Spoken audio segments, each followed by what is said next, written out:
साथियों नमस्कार। एक बार फिर कुरुक्षेत्र भूमि एक ऐसे मामले को लेकर आया है। लगातार करनाल में इस प्रकार के मामले सामने आ रहे हैं कि विदेश भेजने के नाम पर कबूतरबाजी। जी हाँ, आप भी सावधान रहें और अपने दोस्तों को मित्रों को सावधान ज़रूर करें। मेरे पास मेरे गांव का ही लड़का आया तुफैल अब्बास जी, और वो मेरे भाई को गुमराह कराया उसने। वो बोला कि मेरा यार दोस्त है अंबाले में जिसका नाम है विशाल पाल जी, और वो विदेश में भेजता है। मेरा बहुत करीबी दोस्त है। मैं पहले भी उसके साथ कई बार विदेश में रहा हूँ, इसमें दुबई में। तकरीबन ऐसे हो गए 10-15 मार्च को हमें लेके 2024 में उसके पास चला गया जी। वो बोला कि भाई मैं तुम्हें सिंगापुर भेज दूँ, वहाँ भेज दूँ। बड़ी बड़ी हांग की उसने, वहाँ भेज दो। मैं बोला भाई इतना हमारा बजट नहीं है, हमें तो ऐसी कंट्री में भेज दे जो 5-7 लाख में काम चल जाए जी। लेकिन उसने उसको बोला कि भाई हम तो खाते में पैसे देंगे आपके। उसने कहा चलो ठीक है। पहले उसने अपने भाई के खाते में पैसे मंगवाए अरुण पाल के 2 लाख रुपए। उसके बाद 2,70,000 रुपए उसने अपने खाते में मंगवाए। वो बोला कि भाई मैं खाते में और नहीं मंगवा सकता। 40,000 एक गए, 20-20 दो फेरी गए, मतलब तकरीबन 7-8 लाख रुपए चले गए।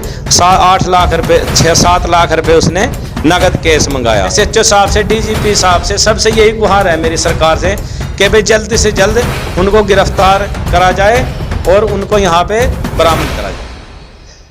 साथियों नमस्कार। एक बार फिर कुरुक्षेत्र भूमि एक ऐसे मामले को लेकर आया है। लगातार करनाल में इस प्रकार के मामले सामने आ रहे हैं कि विदेश भेजने के नाम पर कबूतरबाजी। जी हाँ, आप भी सावधान रहें और अपने दोस्तों को मित्रों को सावधान जरूर करें ऐसे लोगों से जो विदेश भेजने के नाम पर आप लोगों की जेब पर डाका डालते हैं। कोई आम पैसा नहीं है, लाखों रुपए की बात आती है। पहले भी मैंने इंद्री करनाल से आपको जप्ती छपरा से एक खबर दिखाई थी। फिर एक मामला आज फिर हमारे कार्यालय में पहुंचा है, उसी पर करेंगे चर्चा। ऐसे मामले करनाल में ही क्यों घटित हो रहे हैं? यदि आप भी शिकार हैं ऐसे हादसे का तो तुरंत करें हमारे चैनल पर संपर्क। जी हाँ, वो शख्स हमारे साथ जुड़ चुके हैं जिनके साथ विदेश भेजने के नाम पर फ्रॉड हुआ है और कानून से गुहार लगा रहे हैं, सरकार से गुहार लगा रहे हैं कि हमें इंसाफ दिया जाए और हमारी जेब पर जो डाका डला है, जो हमारे साथ कबूतरबाजी हुई है, उसमें आरोपियों के खिलाफ कार्रवाई होनी चाहिए। कौन है वो शख्स, हम उसी को चैनल पर आपको जरूर दिखाएंगे। और व्यक्ति हमारे साथ मौजूद है जिस परिवार के साथ घटना होती है और ना तो वो विदेश जा पाता है और ना ही उसको पैसा वापस मिलता है।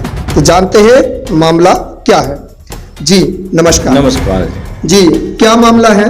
मामला यह है जी, मेरे पास मेरे गांव का ही लड़का आया तुफैल अब्बास जी, और वो मेरे भाई को गुमराह कराया उसने। वो बोला कि मेरा यार दोस्त है अंबाले में जिसका नाम है विशाल पाल जी, और वो विदेश में भेजता है। मेरा बहुत करीबी दोस्त है। मैं पहले भी उसके साथ कई बार विदेश में रहा हूँ, इसमें दुबई में, और वहाँ मेरी उसकी मुलाकात हुई और इसलिए वो बहुत अच्छा है, सारा कुछ है। वहाँ वो विदेश भेजेगा। वो हमें लेके मार्च के महीने में तकरीबन ऐसे हो गए 10-15 मार्च को हमें लेके 2024 में उसके पास चला गया जी। वो बोला कि भाई मैं तुम्हें सिंगापुर भेज दूँ, वहाँ भेज दूँ। बड़ी बड़ी हांग की उसने, वहाँ भेज दो। मैं बोला भाई इतना हमारा बजट नहीं है, हमें तो ऐसी कंट्री में भेज दे जो 5-7 लाख में काम चल जाए जी। लेकिन उसने हमारी नहीं मानी और तुफैल अब्बास उसके साथ करीब बिल्कुल सारा मैटर उन दोनों का ही था। तो हमें वो शुरू में हमने उसे पैसे दिए सिंगापुर के नाम में के। उस टाइम पे 40-50 हजार नगद दिए, 20,000 खाते में दिए और जी 30,000 रुपये 30,000 रुपये उसको और दिए हमने नगद के तौर पे। उसने कहा मेरे खाते में नहीं भेजने हैं, मुझको नगद देने हैं, आगे मुझको देने हैं, खाते में से मैं दे नहीं सकता। उसके दौरान फिर उसने हमें 1 साल तक लारे लगाया। फिर एंड में आके 2025 में मार्च में ही, फरवरी के एंड में बोलता है कि भाई बस तुम्हारा काम हो रहा है, जल्दी जल्दी पैसों का इंतजाम कर लो। हमने कहा भाई चलो कोई बात नहीं भाई, पैसे तो हो जाएंगे, हमें कुछ दो। तो वो बोला कि तुम्हें सिंगापुर भेज के, सिंगापुर से आगे कनाडा भेज दूंगा, आपका तकरीबन 13.5-14 लाख के करीब का खर्चा आ जाएगा। उसके बाद हमने उसको बोला कि भाई हम तो खाते में पैसे देंगे आपके। उसने कहा चलो ठीक है। पहले उसने अपने भाई के खाते में पैसे मंगवाए अरुण पाल के 2 लाख रुपए। उसके बाद 2,70,000 रुपए उसने अपने खाते में मंगवाए। वो बोला कि भाई मैं खाते में और नहीं मंगवा सकता, 40,000 एक गए, 20 दो फिर गए, मतलब तकरीबन 7-8 लाख रुपए चले गए। 8 लाख रुपए 6-7 लाख रुपए उसने नगद कैश मंगाया कि भाई मैं खाते में ले सकता। और सिंगापुर चले गए। सिंगापुर के बाद में बोला कि भाई आगे तुम्हें भेज दूंगा कनाडा में, और पैसे तुम सारे कर लो। ठीक है, हमने उसको पैसे दे दिए। हम लारे लगा कर अब तफेलू भी और वो भी दुबई भाग चुके हैं।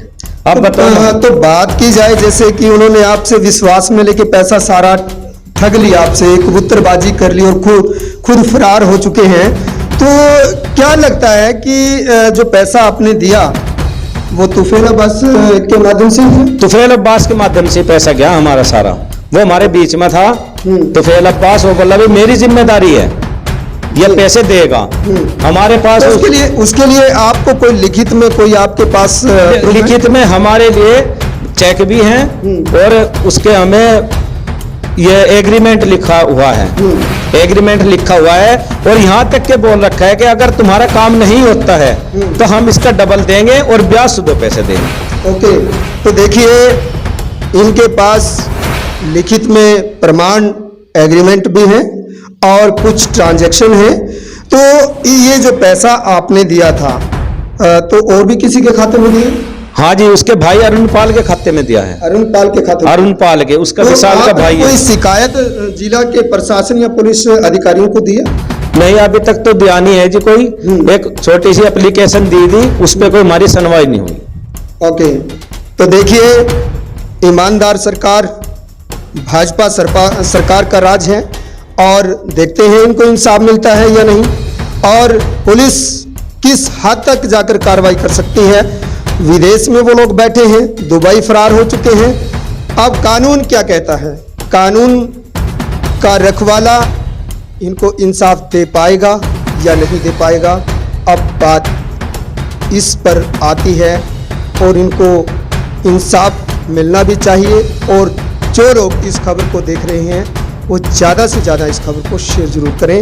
और क्या कहना चाहते हैं? और मैं ये कहना चाहता हूँ कि मेरी सरकार से यही गुहार है कि उनको यहाँ पर लाया जाए और मेरे पैसों का दिलाने का पूरा प्रयास करें। और ये भी बोल रहे हैं, अगर हमने उनको कहा है कि हम आपके दरख्वास्त देंगे, तो उसके तुफैल अब्बास के डैडी और भाई ने ये बोला है मुझको कि भाई तुम्हारी कमर पे जेवड़े हैं, कहीं प्रशासन पे चल जा, जो कुछ करना है कर लो, हम पैसे नहीं देते आपकी छुट्टियां कुछ करो। अब मेरी सरकार से यही गुहार है, प्रशासन से यही गुहार है, SHO साहब से, DGP साहब से, सबसे यही गुहार है मेरी सरकार से कि भाई जल्द से जल्द उनको गिरफ्तार करा जाए और उनको यहाँ पे बरामद करा जाए। तो साथियों, अभी आपने सुनी आप बीती और कैसे इनके साथ फ्रॉड हो जाता है।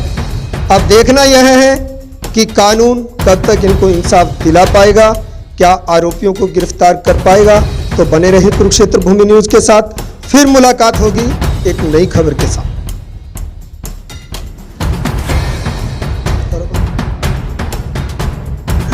भाई मैंने करी थी बात, उससे ये बोल रहा मुझे तो बाकी मैंने सुबह एक रात हैदर ने वॉइस भेजी थी, मैं उसके ऊपर से गालियां भी दी। सालों को मंगा भाई था मेरा कि छूते बनाया था, उनको क्यों बनाया, तो एकदम मना कर देता, मैं देता नहीं बिल्कुल भी।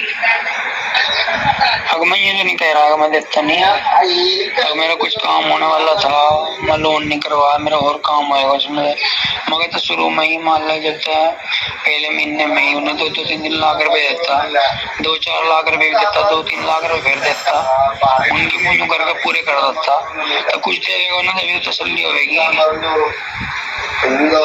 बाकी मैंने सब बोल रखा भाई, इसे भी बोल रहा मैंने फोन छोटे बहन ने हमारे को यूं कहा कल कि भाई 10 लाख रुपए हैं तुम्हारे दोनों के, 10-10 लाख रुपए तुम्हें 5-5 लाख रुपए फरवरी में दे दूंगा। मैंने ये बात बोली कल, यार एक बात बता, मैंने यूं कब कहा कि मैं पैसे नहीं दूंगा फरवरी में भाई?